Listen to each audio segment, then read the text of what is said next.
sure that met with all. Did you see the guy, one of the guys from ELO, that old band? The band, yeah.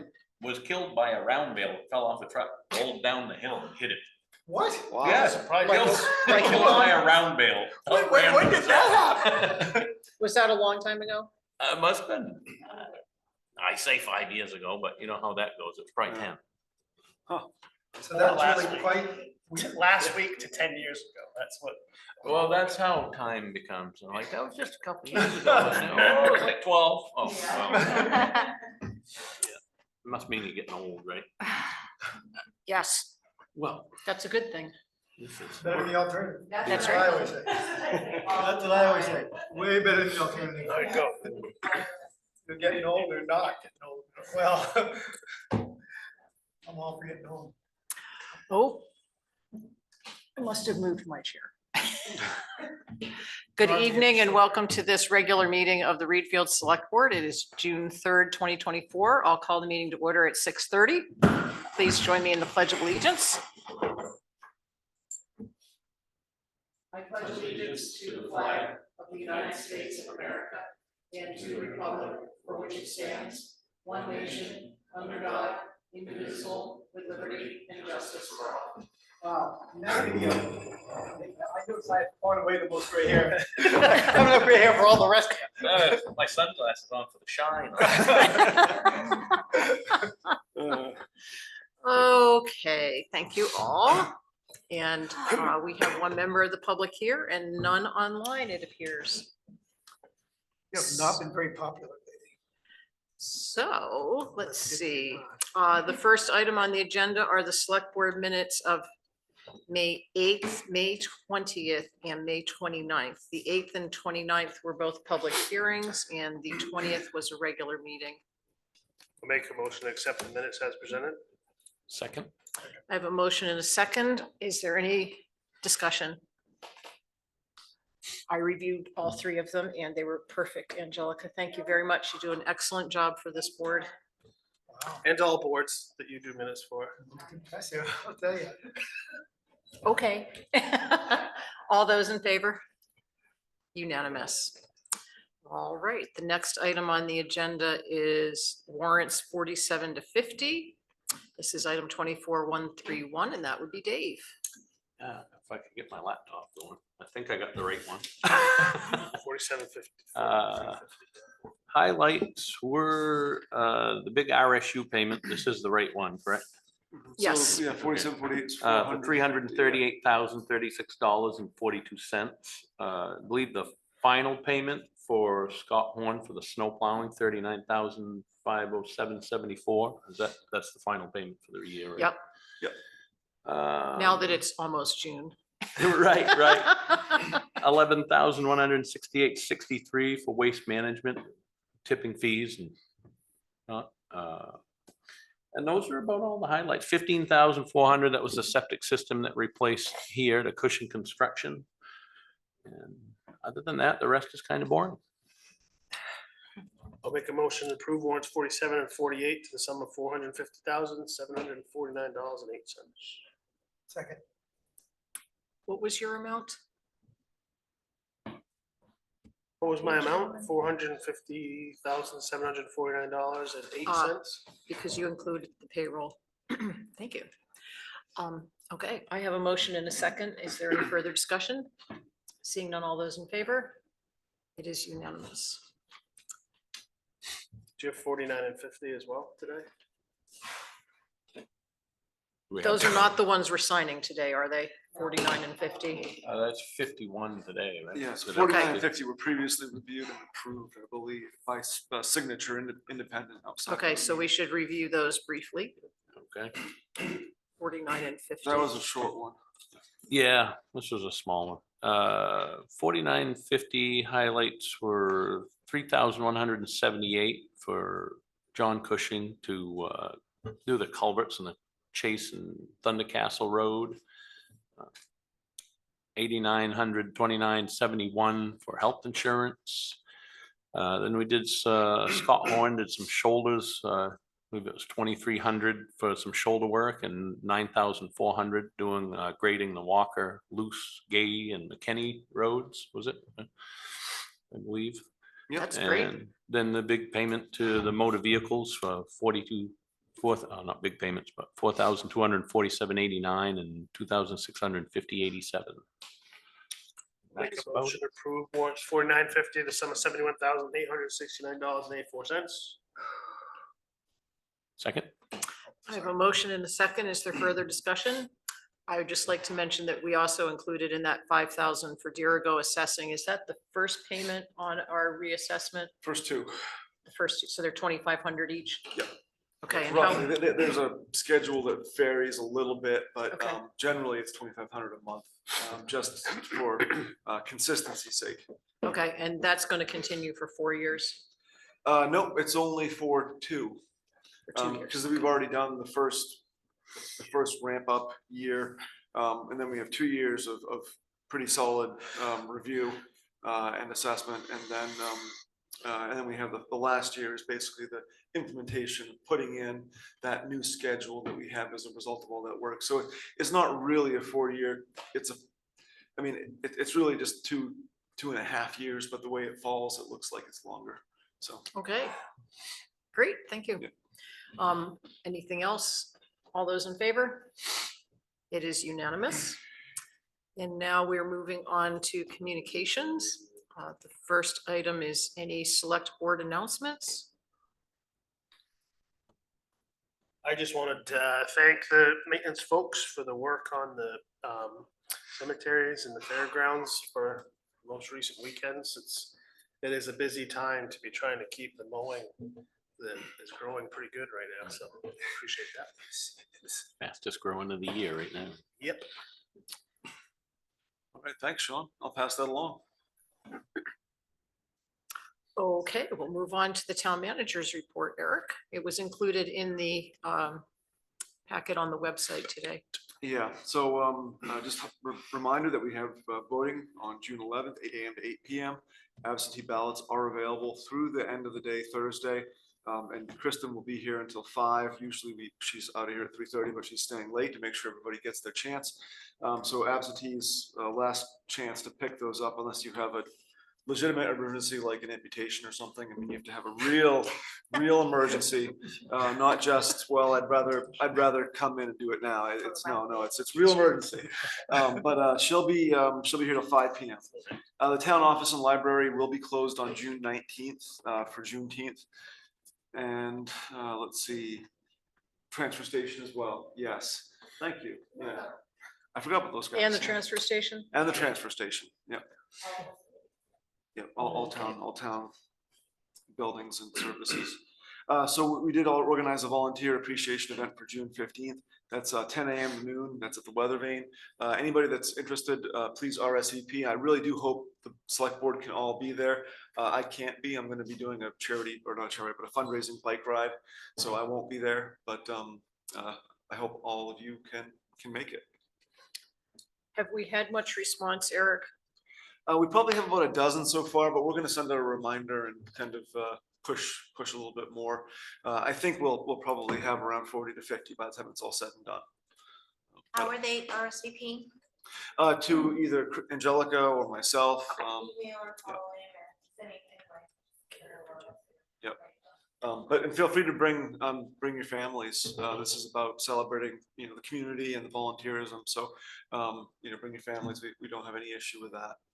And Spirit of America is at that same time? Yeah, Spirit of America will also be at that time. Okay. Yeah. Great. Okay. You all set, Sean? Yep. I was really confused as to something just because I was looking at September's calendar. They'll do it. Yeah, Yeah. I'm available September 15th, just in case anyone has any future needs for me, but. All right. That's great to know. Yeah. So I'll be out of the office half day on the 12th and then also the 13th and 14th. Good luck. Yeah, thanks. I try to get out and sometimes it works, sometimes it doesn't. We did complete the hiring process for summer staff. So that's for the beach and for summer maintenance help. And I did bring on an extra high school student for the summer to see how that went. We can fit it within the budget because we do have a little bit of room.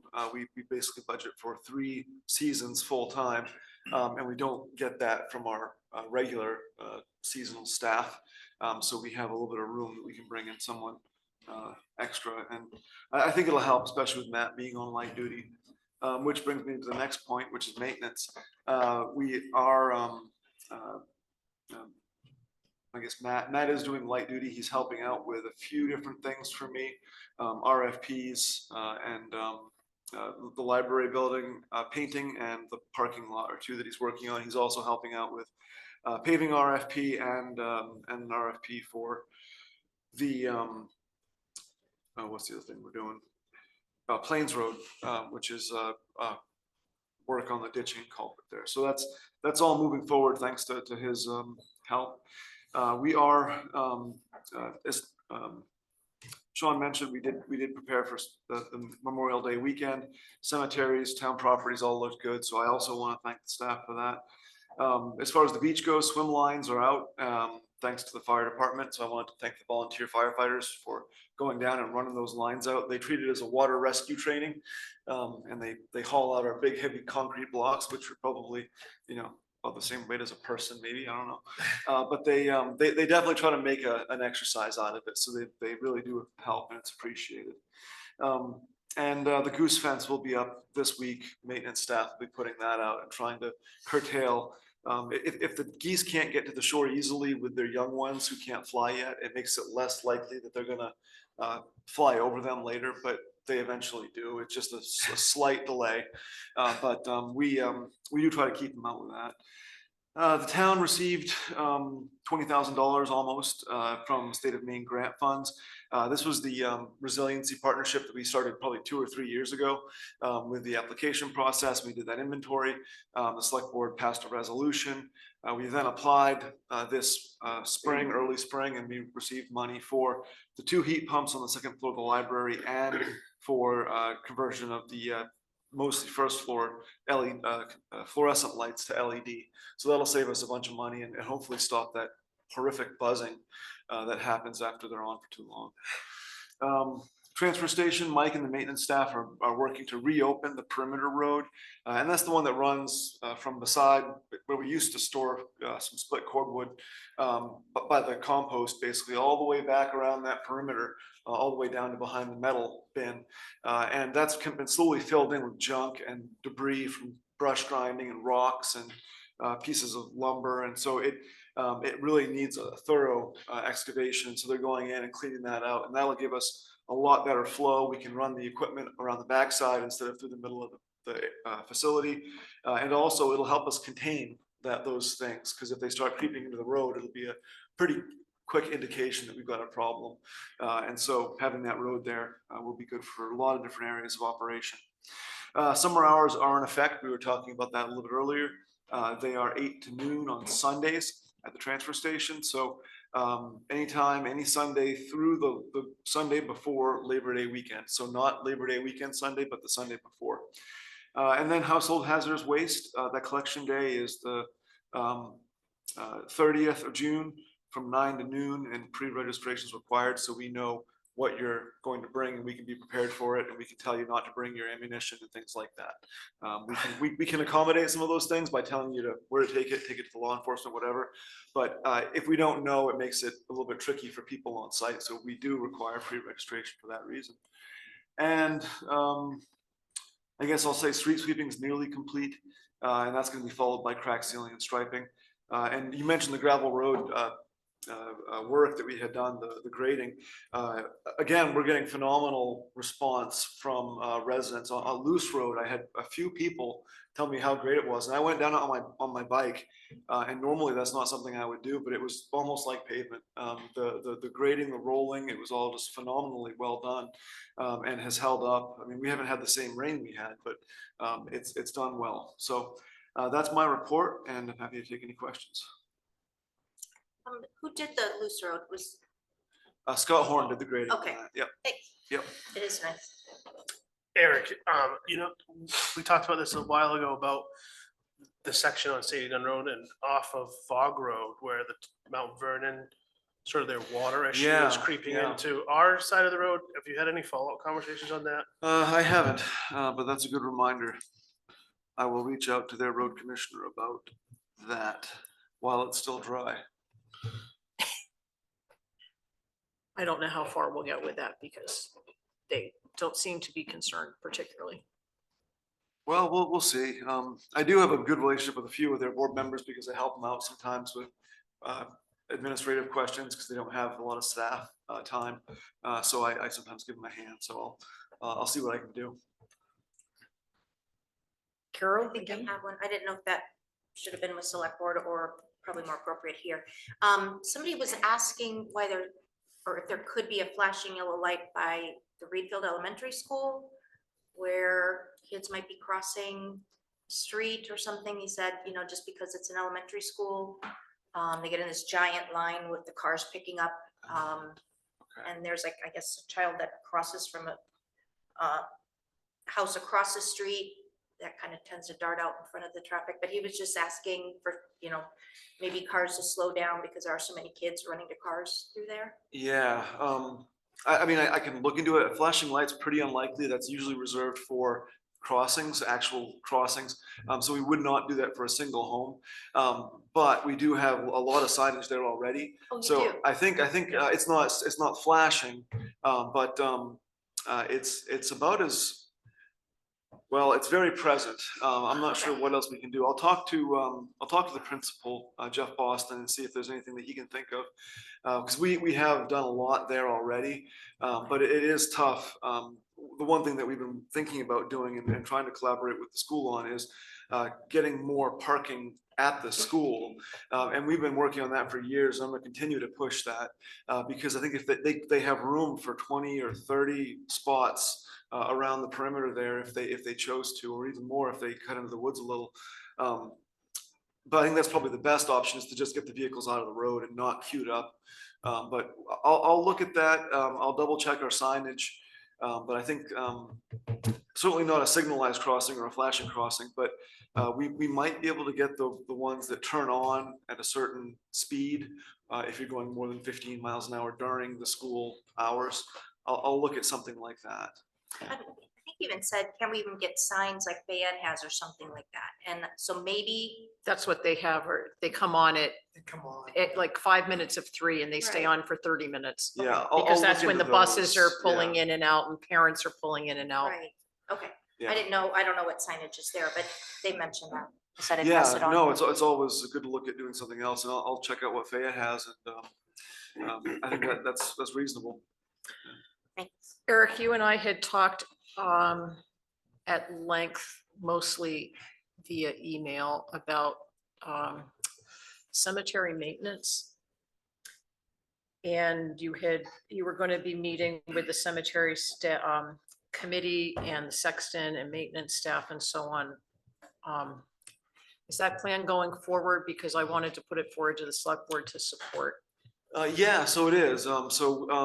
I've had meetings with members of the cemetery committee, discussions with members of the cemetery committee, the cemetery sexton.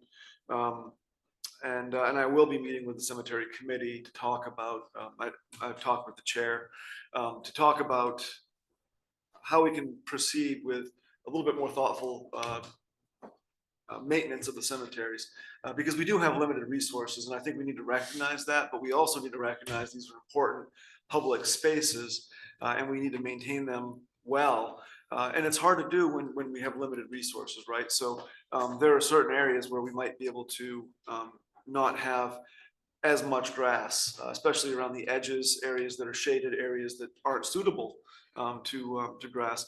And as you've seen the last 2 to 4 years, we've had either drought or flooding. And the grass species that have worked in the past don't always work with the type of drought conditions and flooding that we're having now. So we can actually do a few things at once, I think, by looking at our cemeteries, having basically a management plan that says, here are some species that we want to plant that might work well. Here's some things we want to do to make maintenance easier. And here's some things we want to do to make sure that we are keeping the level of service that people expect. Which varies.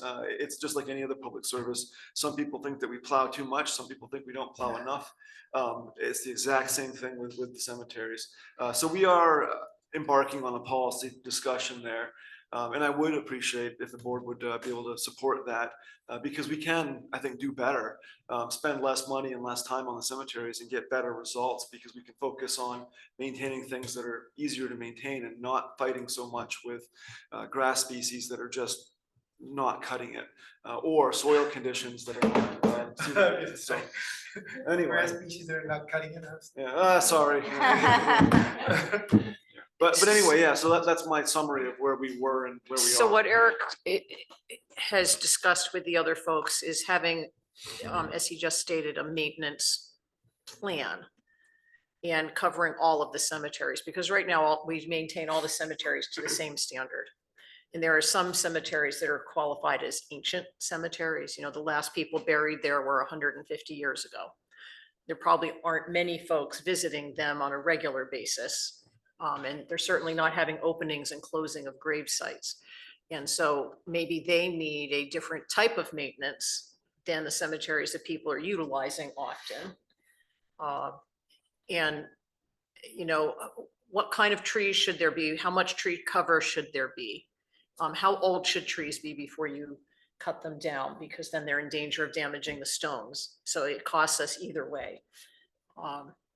And so I suggested that the select board could give a vote of confidence or approval to Eric working with those folks to come up with this plan that everyone can agree on, similar to what we did with the fairgrounds, bringing all the parties together instead of having the sort of one or two vocal people always having input, and then it doesn't really get changed and discussed. And so I think that's a good process, and I know it will take some of Eric's time to do that, and I think having our support is worthwhile.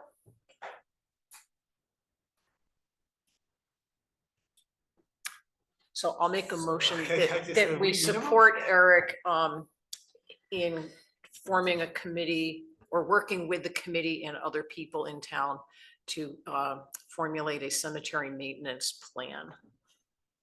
So I'll second that. All those in favor? Thank you. It shouldn't cost us anything to do this. This isn't like a architectural thing or a design thing, No, but it's no. a, you know, somebody's got to do some research on how much soil do you really need in a place? And if you're mowing lawn and you're constantly blowing all the grass away and you just have dirt, that's not good. So what's the right thing to do in different places? So. I mean, a prime example is 3 or 4, maybe 5 years ago. This is Dave's time, right? It's like, oh, just a couple of years ago. But it was 6 or 7. We switched from taking all the grass clippings and putting them in bags and putting them on a trailer and dumping them off site to mulching everything. And that made a huge difference because it saved a ton of time and it's better for the soil. So changes like that are what I'm thinking about investigating and pursuing, maybe, and it's continuing on with the improvement in the tree maintenance schedule that we have now. We've gotten a bit of a lead on that now finally, but we want to make sure that we're replanting those trees and also doing it in a way that maintains the attractiveness of the cemeteries without putting stones at risk. So it's going to be basically a policy discussion. Yeah. Great. I have one more Yep. question, just a curiosity. So we're talking about RFPs. What's the process like, or how is that sent out? Is there a certain group of people that get them? Like when it says we put out an RFP, what does that mean? So it depends. We do usually multiple things. We've over the past several, I guess, a couple 20 years or so, developed relationships with local contractors. It wasn't. Couple 20. You're on Dave's time again. Because it really does depend. There's new people all the time entering the field, but we have relationships with vendors and service providers. And so what we do is we keep a list of the local ones that have responded to bids in the past that are in the field locally. We might reach out as far as Gardner or Augusta or whatever, but depending on the nature of the project. But we do have a list of contractors that we've worked with or think we could work with, and we direct mail them first and foremost, because those type of direct communications often result in the best responses, saying, hey, can you come do this? Are you interested in bidding on this? The other action we take is we put it on the town website, and anybody that wants to receive any bid, all they have to do is go to the town website and say, I want to receive bids, notifications. And whenever we put the bid on, they get it. So all the local contractors that have signed up get it. And unfortunately, so do all the data miners from California and Oregon.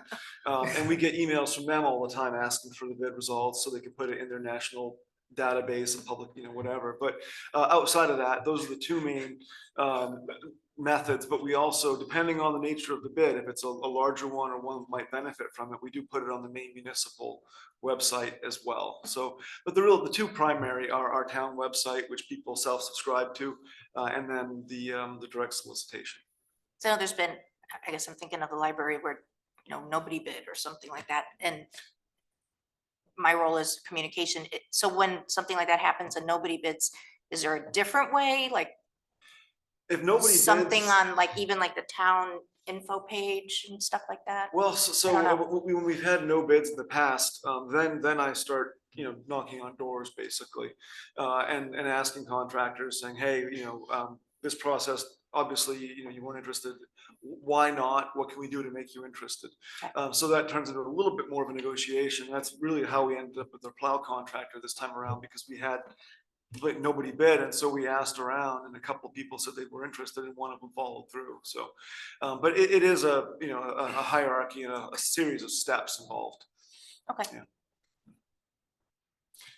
So just before we move on from the cemetery thing, I would like to say though that this is one of the things I really appreciate, Eric, that you find the time with the billion other things you're doing to like do these kind of things that just make us better and more efficient, that I think would slip right by me, for example. That we should pay attention to that. So I appreciate that you have the ability to pay attention to so many things at once.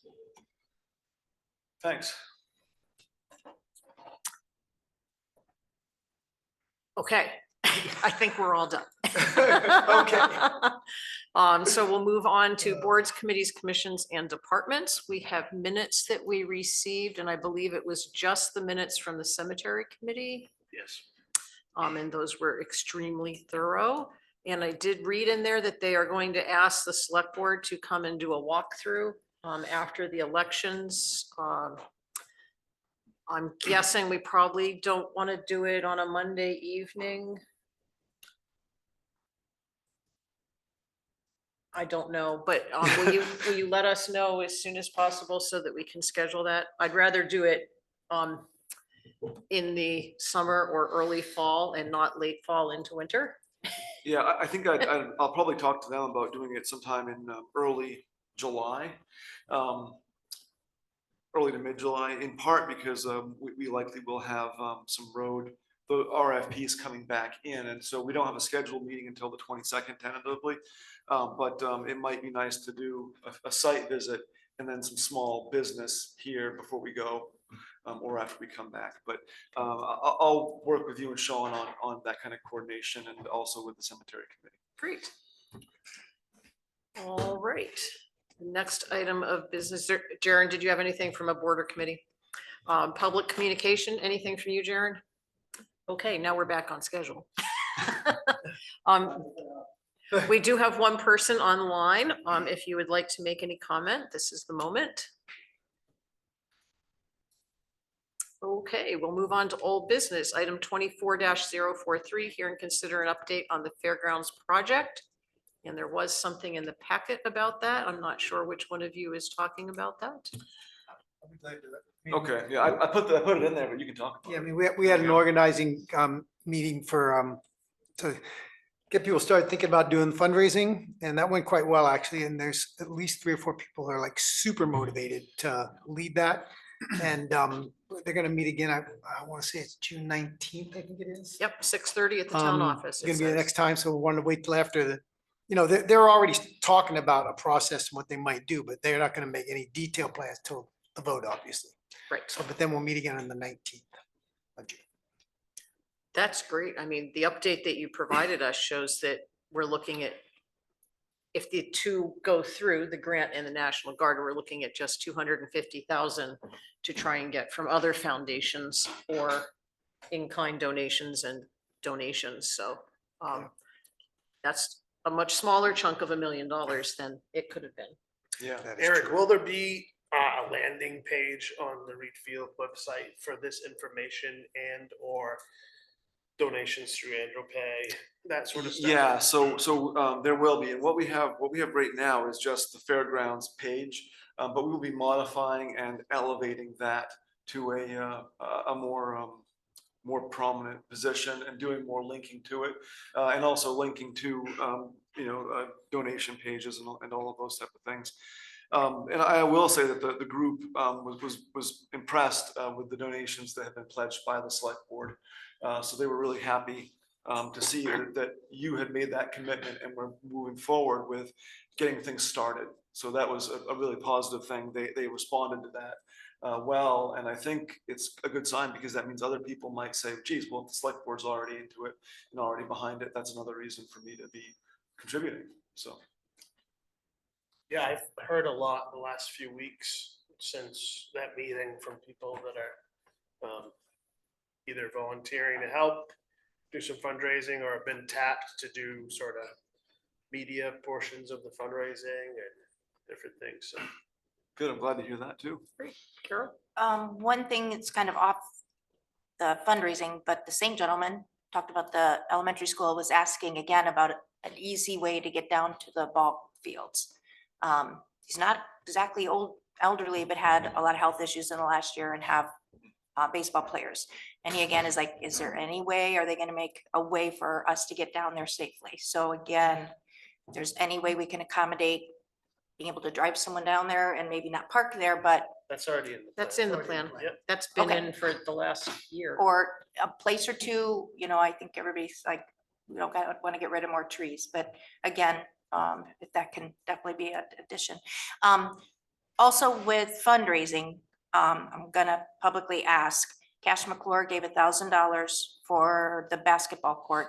At that time, the funds were needed somewhere else with the rec department, and I understand that. But if it's voted in, I would like to publicly request that Cash's $1,000 go towards his basketball court. I also told the family quite a long time ago, I would match that if it goes to the basketball court. So I'm hoping that if people have part of the plan that they're very passionate about, that they can give to those specific parts. But I would like to see, and I've heard it others say in public meetings about the fairgrounds, that Cash's money should go towards that. So that would be something the select board would have to vote on because the money was spent. It was spent and it was discussed with him that it was going to be spent for other purposes. So the board could allocate $1,000 from the rec reserve for that purpose. It's a little fuzzy, but you certainly have that option. So I just wanted to be clear about that process because I know it's a nice thought, but it's also not necessarily practical given the fact that the donation came in 2 years ago. So there is a way, but it would basically require a select board vote to pull money out of the reserve. And so I would suggest if that's the direction you head in, that you discuss it with the rec board, just as a matter of being good collaborators. Can I make a motion that we discuss it tonight or vote on it tonight? Well, so It should go on an agenda. well, and it and also should be probably public. after the vote on whether or not we're going to do this at the June 11th, right? So I think it's a good idea, but I think Catherine's right that it should be on a later agenda. Okay, And Understood. you did say that Cash was aware that the money was put to a different Yes, project. so that and was He was discussed all be- right with that? There was a lot of kerfuffle around that, but I think it was fairly well settled at the time. But we will make sure that we reach out to them and discuss it. So Great. I don't think Cash is the kind of guy that will say, I want the money back. I'm asking, and others have felt that. Cash is a great guy. He's very humble. So I don't think he's gonna come in and demand it.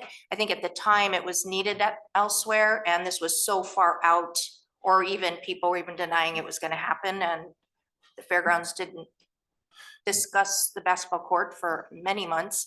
But now if it comes to fruition, I think to make good on it. And Joe Edwards said that Cash gave clinics, like basketball clinics at his basketball court to young kids. And I can see him, the goodness of his heart. Now his brother's graduated and is probably equally talented.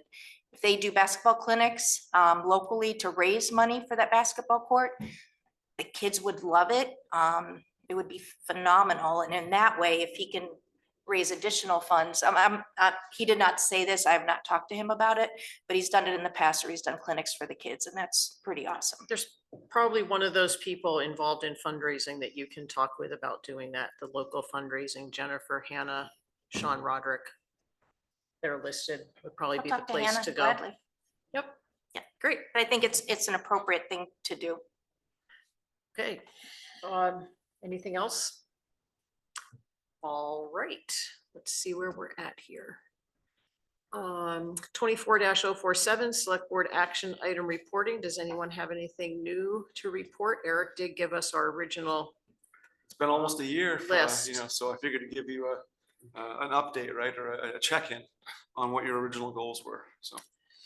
Well, I went through 10 of the ordinance and policies, and the fairgrounds that Sean was working on and Dave assisted with and Steve assisted with, that has come to the town warrant. The Church Street sidewalk has been worked on by everybody, including Carol, and that's now on the warrant. Steve and Sean made a lot of progress with the RSU in. Oh, I didn't do any of that. Okay, all right, so it was Steve with the walking program and getting the school opened, and with figuring out if we could use part of their fields for the fairgrounds project, which ended up being a no, but that was all good. There's been some community building that Carol's worked on with growing communication. The community programming director, we approved and put in the budget, and it'll probably get included.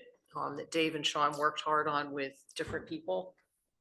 So I'd say we did really well. Look that way. Yeah, I agree. Okay. Keeping it to the point. New business, 15 minutes, 24-132, consider proposals for road striping services. Eric included the different bids that we got, which were 2.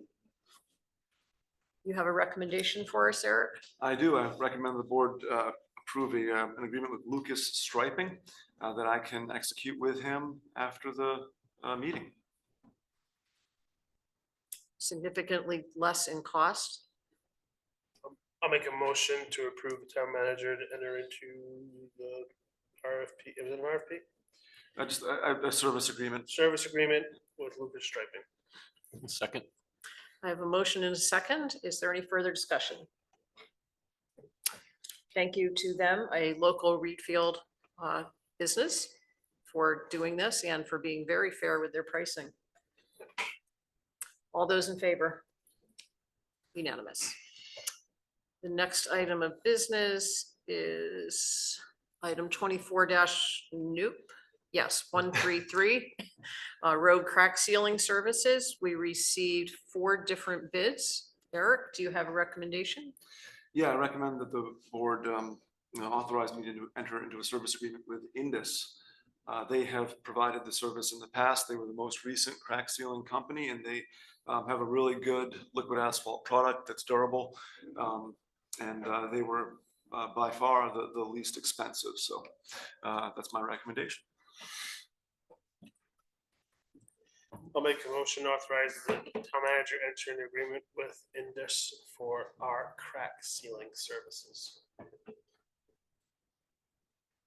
Second. I have a motion and a second. Is there any further discussion? Yeah, looking at bids over the years, I've always been suspect when something is nearly half the price of everybody else's pricing. That's typically, you say, what are we missing? Are we getting the same thing? 'Cause the way I looked at it is, the other two bids were pretty close, or three bids, Yeah. sorry. Yeah. With one being a stipulation of 350 gallon minimum. Does anybody else have any concerns about that? Are these all smaller companies, Eric? It sounds They like are, Indus is a yeah. pretty big Indus corporation. serves New England. Kind of Um, hoping Eric would be here to explain that. Yes. Yeah, right. Yeah, No, so Indus is just, they're a very large company. Think of them as like Pike compared to somebody, running a small pit. They are able to provide, I mean, when they show up here, they show up with a tanker full of this liquid asphalt material. Yeah. And they have crews that run, I think from Rhode Island all the way up to Maine. And they're just able to do this very cost effectively. But we do require them to have, high standard, high quality material that goes down that rubber asphalt. And they were the ones that put the stuff down here on Old Kents Hill Road and several other roads in town the last couple of years, and it has held up very well. So I don't believe there's any reason not to go with them. I think that they're just very, very competitive, and they're probably used to a more competitive market in southern New England. So I just like to see the little guys succeed. Yeah. And Yeah, I local mean, guys. me too, but it's hard. If it's that far Yeah. away, Yeah. I agree with you. I looked too. I was looking at the distance and where they were served, but $10 a gallon is $10 a gallon. Yeah. I mean, it's 3/5 of the cost. yeah. Oh, yeah. Yeah. I mean, it's not like you're talking $2. That's Yeah. why I Yeah, asked. no, I If we agree. had done it before, because I've seen construction bids like that, and you're like, that's half of what everybody else was bidding. What are you not getting? And one thing I will say is they are very quick. They are very quick. I mean, they're in and out of here in two days, and they get their flaggers, and they're very well organized, very efficient. So I think that they've got some economies there, and it would be nice to see a local company get it. But I think that they can probably just buy this stuff for the volume they put down, those type of things that really help them be competitive. Yeah, I understand. Thank you. Have we used the local companies before? We haven't, not for a very long time. I think we've used Indus probably the last 5 or 6 years, and before that is I think a different company, but it got sold. So I mean they've been doing this for us pretty steadily for the past several years. We have to balance priorities. This is true. Yep, I understand. It is a conundrum. A lot of that, I don't know if it's some of the state laws or what it is, but we have a company that we do pallets for they're shutting down. It's cheaper for them to buy their material from somewhere else bagged than it is to dig it and bag it out of their own pit. Wow, What? Wow. Yeah, they can buy it in and shutting the whole operation down. that's wild. So, your stuff? as no, theirs? we Oh, built pallets for it, but Right. they're not doing it anymore because they can buy it bagged cheaper than they can dig it. Like the bag it big out. white bag, so the big, wow. They can just buy it. wow. And That's so, pretty And sad. not do the work. and that's that's a big corporate operation that's making those giant bags at that cost. Huge. Yep, Yeah. very mechanized, but if they have the extraordinary volume, Mhm. that's where it comes into play. So just to put some dollars and cents to this, I mean, we typically will do, when we do crack sealing, $20,000 to $40,000 worth of crack sealing. So if you look at that, It's a big if number. it was 40,000, we'd be paying, 50 or 55 with one of the competitors Yeah. as opposed to the 40. So, Totally get it. yeah, yeah. that's where it comes in. Yeah. And it isn't easy to see, but it is, well, it's part of our, like, as Catherine was saying, part of our obligation to make sure Oh, we're yeah. being, responsible. So. Absolutely. Well, thank you for bringing it up, Dave. Always appreciate hearing about these things. Moving on to item Wait, 20. we didn't vote. We got. Oh, yeah. We gotta Oh, vote- right, didn't we vote have a on that. motion on the floor. Any more discussion? Seeing none, all those in favor? Unanimous. Item 24-134, consider nomination of a representative to the MMA Legislative Policy Committee. Looking at the way the paper was marked, it seems that maybe Eric has someone he would like us to recommend or nominate. No, I would, I'd like you to either think about nominating each other or yourselves, or anybody else in town that might be interested. I thought Steve might enjoy it. Oh, Steve did not enjoy that. But he's a policy guy.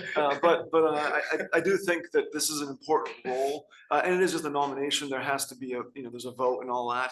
But I think it is nice to have somebody connected to what's happening in Augusta, because as you know, it can be a hot mess. The last legislative session was a hot mess.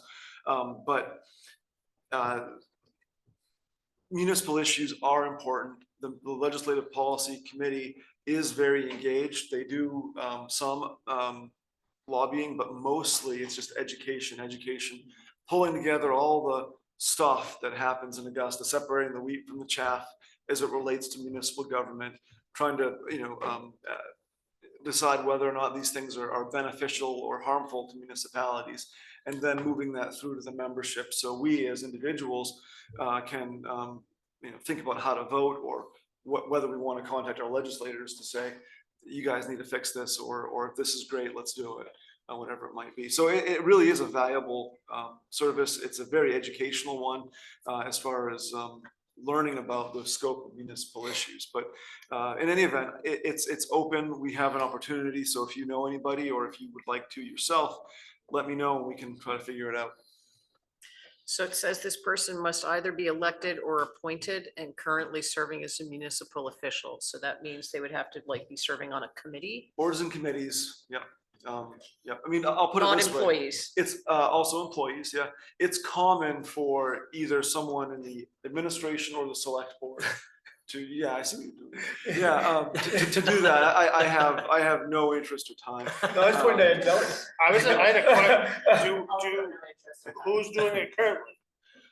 Right now, it's somebody from another town, because we don't have, again, we have to nominate, and then there's a for our district, right, or our region, there's an election that happens at the municipal convention and things like that. So how many people go from that list of towns that are there? I'd have to look. There are 12 towns. Do they take 12 people? No, it's fewer than that. Okay. It's let me see if it's in here. It should be in the I letter, don't I think we thought. do send it. I don't think we Okay. normally have put anybody forward because nobody wants to spend the time doing it. Yeah, well, and that's what usually happens. I think Bruce had contemplated it, but never did. But I have a thought. Isn't Marty Hamish, didn't he used to work with MMA? he did. Wonder I if can he would reach be out to him. interested. Yeah, I'll ask Catherine? Marty. No, But Marty, I think, is always talking about MMA. And he has a lot of knowledge, it seems, out there working, maybe. would it be appropriate to nominate Matt, it seems? I can ask him. No. No, No? I mean, you can nominate him, but I would rather he was doing his job around town. Yeah. Didn't go into this. How often do these people meet?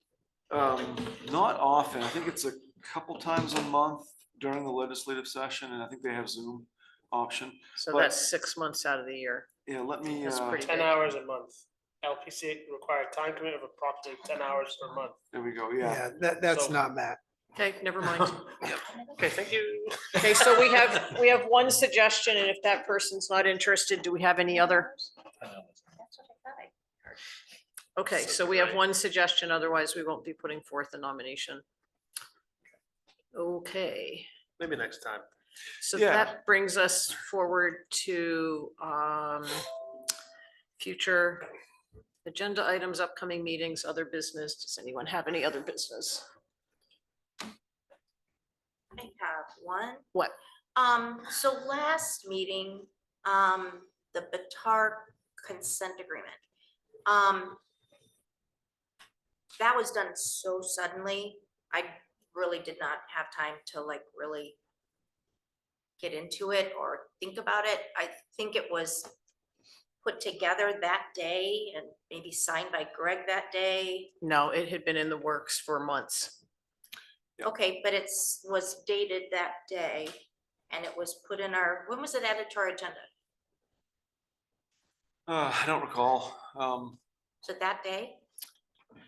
It was probably the Thursday or Friday before. It usually would be with the packet, yeah. But I think it was, I'd have to look back. It was short notice anyway. Because I thought it said it was drafted that day on May 20th. It may have been, I don't recall. The only Yeah. reason I ask is it just seemed like it was drafted that day and we had to vote on it that night.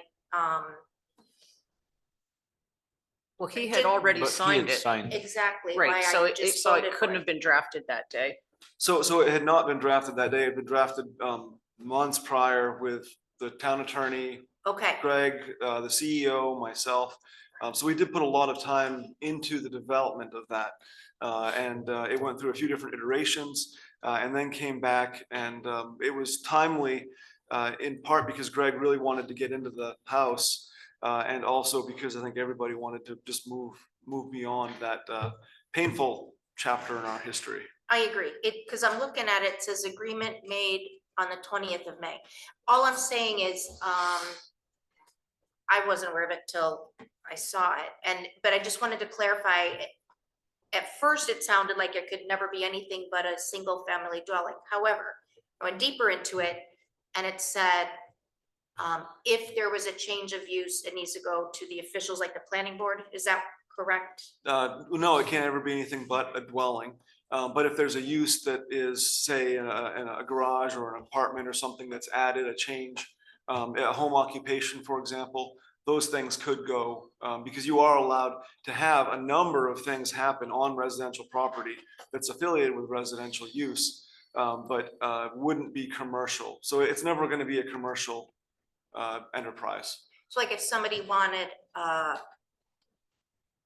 daycare or wants to work on antique cars or whatever, like that's a home, small business. That Is would be, that- that's probably close, but again, that's something that would Does be Greg want going to the that? planning board for. I would That's think, what my yeah, that question is. So if Yeah. there was a change of use, it goes to the planning board. You would have to petition a change, just like we did with Everything the else. ordinance changes with the solar farms and the. That's what I thought. As long as it's going to the Yeah, planning it would board have to for go to the review. planning board, but it couldn't ever be a restaurant. It True. could not ever be a manufacturing facility. It could True. not ever be some of those more intensive uses. Really, Right. it has to be something that is, within the Small scope. scale. Yeah, of a residential Okay. use. Right. That's Home what I occup- was reading, is it could never be anything but a I dwelling, think but home occupations can have multiple employees. They can, yeah, You yeah. know, like There's some scope there. Six or Okay. seven is a maximum Yep. for any Okay. home occupation, But and that's on again, any The residence. part of the reason we put all those restrictions on there is because it's basically in a swamp with a dead end road that's not very Right. suitable for traffic.